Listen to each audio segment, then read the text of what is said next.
বেগুন, বরবটি, পটল দিয়ে রুই মাছের ঝোল করছি।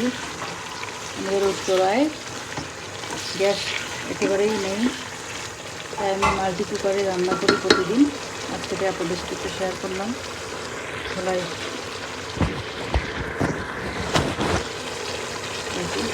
সুন্দর রুই মাছ দিয়ে এটা আমি ঝোলটা করবো।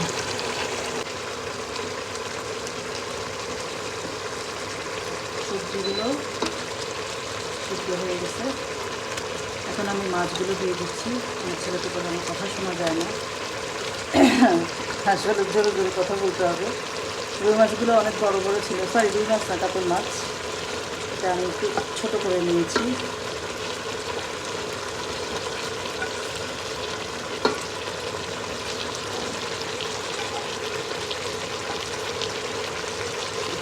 তেলগুলো দিয়ে দিই।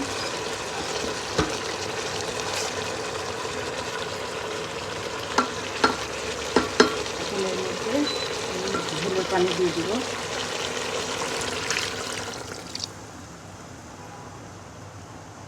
আর একটু পানি লাগবে, একটু পানি দিই।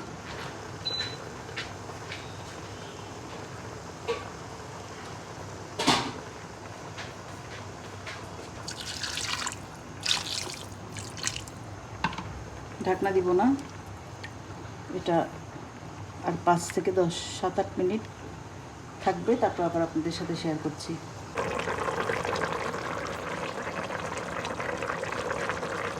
গ্যাসে যে হয়ে গেছে আমার পটলের ঝোল কাতল মাছ দিয়ে। গরমের মধ্যে আসলে হালকা মশলা দিয়ে তরকারি রান্না করলে খুবই ভালো লাগে।